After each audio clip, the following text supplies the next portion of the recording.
Alô, alô, alô, aqui para falar das novidades da semana no nosso à la carte.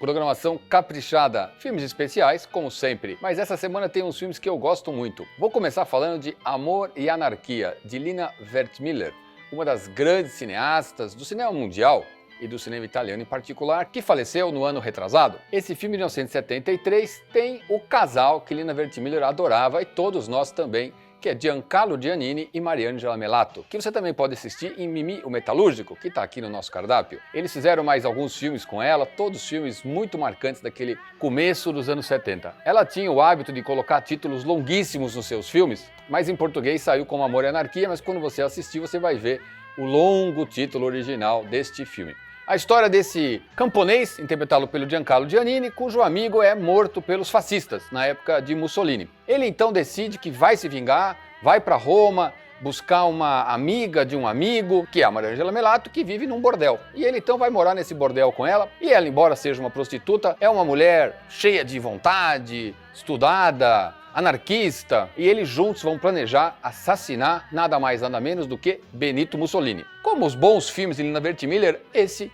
tem história de amor, tem ideias políticas, tem humor, tem cenas que desconcertam os espectadores, vale a pena. O filmaço de 1973, Giancarlo Giannini inclusive ganhou melhor ator no Festival de Cannes, foi um grande sucesso, um filme que faz tempo que não passa, você vai gostar de Amor e Anarquia. O filme delícia da semana, O Verão do Skylab. Skylab, para quem é muito jovem e não sabe o que é, em 1979, esse tinha sido um dos primeiros satélites colocados em órbita e ele estava para cair. Então a gente passou ali um mês de julho de 79, o mundo inteiro preocupado porque diziam que o Skylab ia cair em algum lugar do mundo. E aqui no filme a gente então tem essa reunião de família em um lugar na Bretanha, no campo, aonde todos se reúnem para celebrar o aniversário da anciã, digamos, da família, da matriarca, que está completando já uma idade mais avançada. Então vão estar os filhos, os primos, os parentes, todo mundo reunido e uma série de coisas vão acontecer. O título foi usado pela cineasta Julie Delpy para destacar porque alguns astrônomos diziam que o Skylab cairia exatamente na Bretanha. É um filme cheio de nostalgia, de humor, de uma certa melancolia, de um olhar para como era a vida num passado. Provavelmente a Julie Delpy tem memórias relacionadas a esse evento, mas o filme é absolutamente universal, daqueles filmes que você vai rir, vai se emocionar, enfim, tem muitos sentimentos aflorados durante a sua exibição. Delícia de filme, belo filme, Julie Delpy acertou na mão e ainda tem essa história do Skylab. Quem viveu lembra, quem não viveu vai ficar sabendo dessa história lendária na época, mas que terminou bem. Fiquem tranquilos porque o Skylab não caiu na cabeça de ninguém no fim das contas. O Verão do Skylab.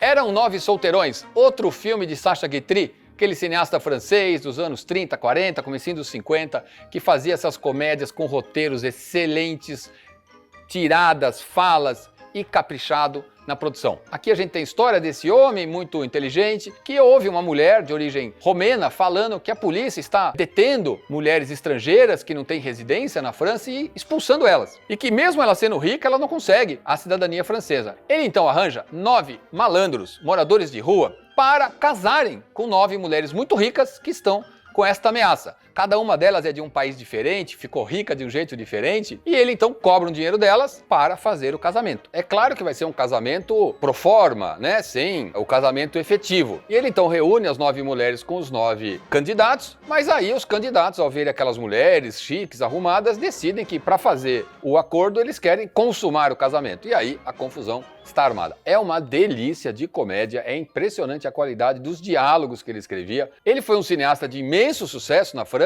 nos anos 30, 40, até começo dos anos 50, mas depois, com Cahiers du Cinéma, os cineastas Nouvelle Vague, que criticavam muito os cineastas anteriores e o sucesso que fizeram, acabou apagando um pouco o Sacha Guitry e a gente está aqui trazendo para vocês essas comédias muito divertidas que ele fazia.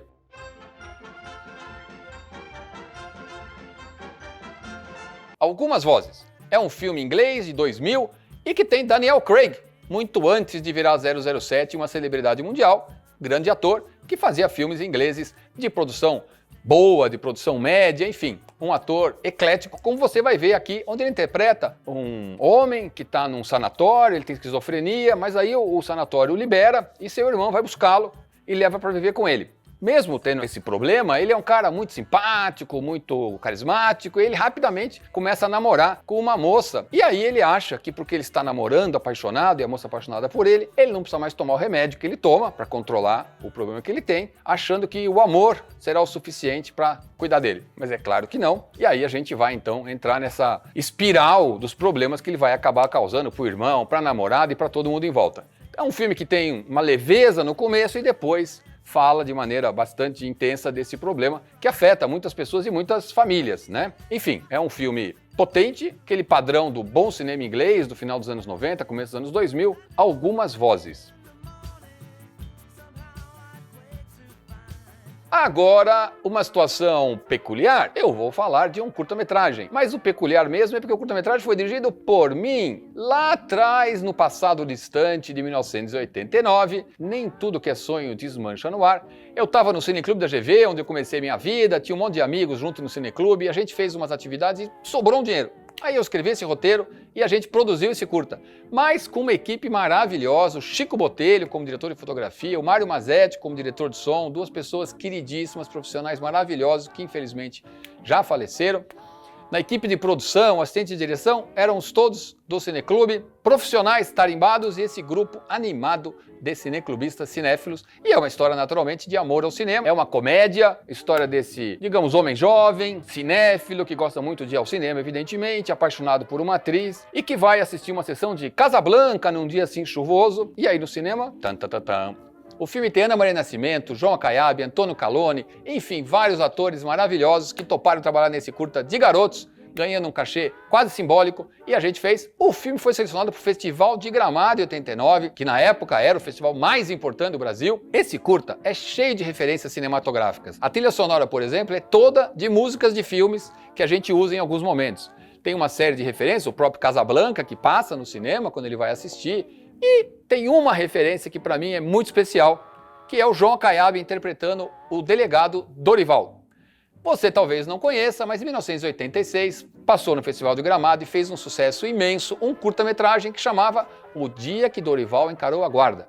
Ganhou o melhor filme, o melhor diretor, um monte de prêmios, fez muito sucesso. É o primeiro curta dirigido por Jorge Furtado e Zé Pedro Goulart. E nesse filme, o João Caiabe interpreta um prisioneiro chamado Dorival, que quer tomar banho. E ele vai enfrentar um ordalho, porque a burocracia da delegacia não permite que ele tome esse banho. Eu tinha visto esse curta, tinha adorado, e aí resolvi fazer essa brincadeira de colocar o João Caiabe chamando Dorival, mas dessa vez é ele que é o delegado e é ele que vai atormentar o personagem. Quando o filme passou em Gramado, evidentemente todo mundo entendeu a piada. 1989 era pertinho de 86 e essa homenagem a João Caiabe, que também, infelizmente, já nos deixou, era um ator maravilhoso e que também depois, na sua carreira, a partir dos anos 2000, se tornou um contador de histórias para crianças. Ia em bibliotecas, ia em parques e fazia esse trabalho lindo, lindo, lindo. Grande pessoa, muito querido, João Caiabe. Fica aqui a homenagem para você com a volta desse curta num streaming. Se você tiver com pouco tempo, dura 15 minutinhos e você se diverte. Que programação, hein? 2 filmes dirigidos por mulheres, um clássico da comédia francesa, um filme que você nunca viu, algumas vozes. Uma programação divertida, variada, eclética. Tudo isso para vocês, a partir de hoje, aqui no nosso à la carte.